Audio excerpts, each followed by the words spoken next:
Shalom, salam sejahtera untuk kita semua. Perkenalkan, kami dari kelompok 3 yang beranggotakan 3 orang. Yang pertama yaitu Anjaling dari kelas A, yang kedua saya sendiri yaitu Yerliansi dari kelas A, dan yang ketiga yaitu Elvianti Toding dari kelas B.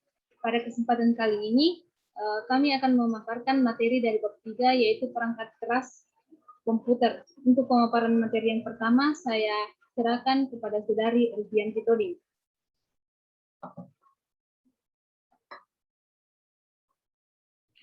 Oke, baik. Saya akan menjelaskan sistem komputer pengguna akhir dan komputasi perusahaan. Saya akan memberikan pengenalan. Seluruh komputer merupakan sistem komponen masukan proses, keluaran, penyimpanan, dan pengendalian. Next.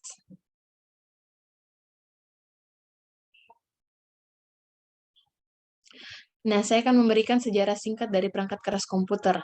Nah, pertama kali komputer itu diproduksi pada saat kuliah itu oleh Steve Jobs dan Steve Wozniak, yang produksi massal Apple dimulai pada tahun 1979 dan di akhir 1981 dan menjadi penjualan tercepat di seluruh komputer pribadi.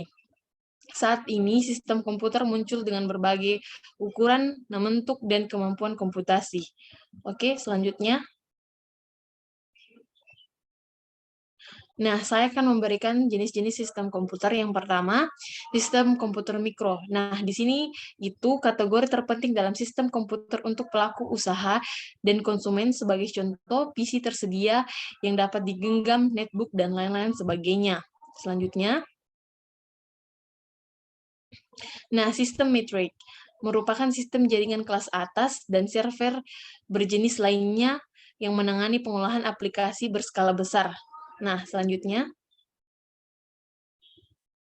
sistem mainframe. Nah, sistem ini sistem komputer yang bertenaga penuh. Oleh karena itu, dia menangani kebutuhan pengolahan informasi banyak korporasi dan agensi pemerintahan. Contohnya, bank internasional, maskapai penerbangan, dan lain sebagainya. Komputer merupakan perangkat keras yang teratur menurut fungsi-fungsi sistem sebagai berikut. Yang pertama yaitu masukan, yaitu perangkat dari sistem komputer termasuk papan ketik, layar sentuh, tikus, dan lain sebagainya. Selanjutnya pengolahan Central Processing Unit atau CPU, yaitu komponen pengolahan utama dari sebuah sistem komputer. Yang selanjutnya keluaran, yaitu sebuah sistem komputer termasuk unit tampilan video, pencetakan, unit respon audio, dan seterusnya. Penyimpanan terjadi di sirkuit penyimpanan utama komputer atau didukung oleh perangkat penyimpanan sekunder. Nah, pengendalian merupakan komponen pengendalian dari sistem komputer.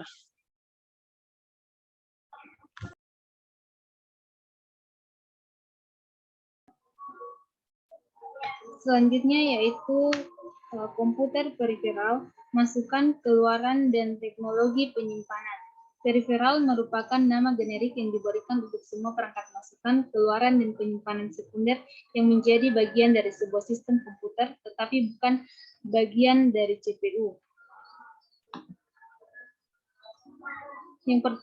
Selanjutnya, teknologi masukan, yaitu teknologi yang memberikan hubungan pengguna secara lebih alami bagi pengguna komputer. Yang pertama ada perangkat penunjuk atau pointing device, yang yaitu adalah alternatif yang lebih baik untuk mengeluarkan perintah, membuat pilihan, dan merespons tampilan prompt pada layar video Anda. Yang kedua ada komputasi berbasis pena, yaitu masih dipakai di banyak komputer genggam dan PDA. Dan yang ketiga yaitu sistem pengenal bahasa atau speech recognition, mungkin menjadi masa depan dari pendatang dan menjanjikan untuk metode termudah dalam pengolahan kata, aplikasi, navigasi, dan komputer percakapan, karena sistem ini lebih mudah, lebih alami bagi alat komunikasi manusia. Dan yang terakhir yaitu pemindai optik atau optical scanning, di mana untuk membaca teks atau grafik dan mengubah mereka menjadi masukan digital ke dalam komputer. Selanjutnya ada teknologi keluaran, di mana komputer menyediakan informasi dalam berbagai bentuk. Yang pertama ada keluaran video, yaitu komputer desktop yang masih bergantung pada monitor video yang menggunakan teknologi tabung sinar katoda yang serupa dengan gambar tabung yang digunakan dalam pesawat televisi di rumah. Yang kedua ada keluaran tercetak, yaitu informasi yang tercetak di kertas adalah bentuk umum dari keluaran setelah tampilan video. Selanjutnya ada pertukaran penyimpanan, yaitu data dan informasi harus disimpan sampai dibutuhkan dengan menggunakan berbagai metode penyimpanan. Ada dasar-dasar penyimpanan komputer, yaitu data yang diproses dan disimpan dalam sistem komputer melalui ada atau tidak adanya sinyal elektronik atau magnetis di sirkuit komputer atau media yang menggunakannya disebut representasi biner atau dua keadaan. Selanjutnya ada akses langsung dan berurutan, yaitu media penyimpanan utama seperti keping memori semikonduktor yang disebut memori akses langsung atau memori akses acak atau RAM.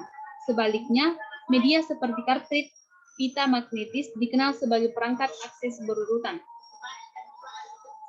Kita masuk ke dalam memori semikonduktor, yaitu ada dua tipe dasar dari memori semikonduktor. Yang pertama ada RAM atau Random Access Memory, di mana memori akses acak, keping memori yang paling banyak digunakan dalam media penyimpanan utama.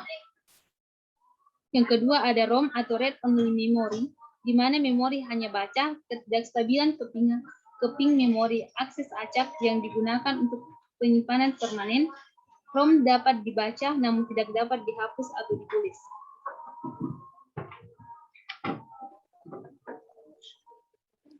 Selanjutnya ada cakram magnetis.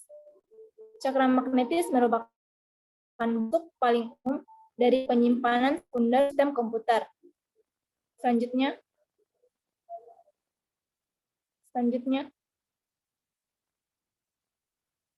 jenis-jenis cakram magnetis. Yang pertama, disket liuk atau disket magnetis terdiri atas disket film polister yang ditutupi senyawa besi oksida. Yang kedua, penggerak peranti keras yang dikombinasikan dengan disket magnetis dengan akses dan kepala baca atau tulis ke dalam modul yang tersegel. Selanjutnya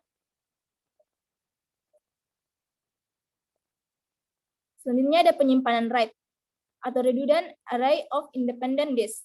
Adalah teknologi di dalam penyimpanan data komputer yang digunakan untuk mengimplementasikan fitur toleransi kesalahan pada media penyimpanan komputer atau khususnya hard disk. Selanjutnya ada pita magnetis, digunakan sebagai media penyimpanan sekunder dalam aplikasi bisnis.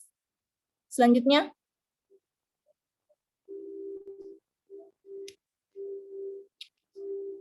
ada cakram optik.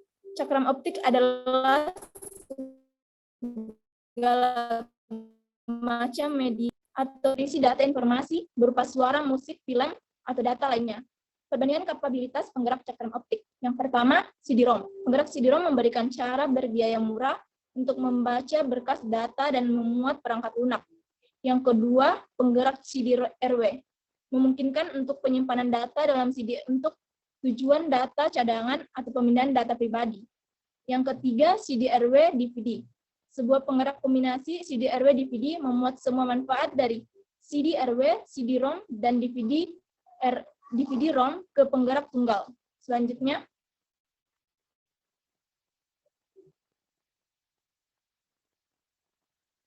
salah satu aplikasi bisnis utama menggunakan cakram CD-ROM dan aplikasi bisnis lainnya yaitu cakram optik dengan kapasitas penyimpanan besar, yaitu cakram CD dan DVD. Selanjutnya, identifikasi frekuensi radio. Salah satu penyimpanan terbaru dan tumbuh paling cepat adalah identifikasi frekuensi radio atau Radio Frequency Identification atau biasa disingkat RFID.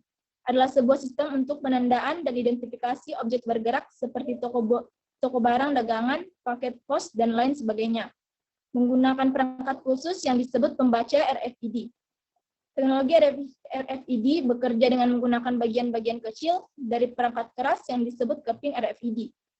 Ada dua jenis umum dari keping RFID, yaitu yang pertama, keping RFID pasif, tidak memiliki sumber daya dan harus memperoleh tenaganya dari sinyal yang terkirim dari pembaca. Yang kedua, keping RFID aktif, memiliki daya sendiri dan tidak perlu dekat dengan pembaca untuk memancarkan sinyal mereka.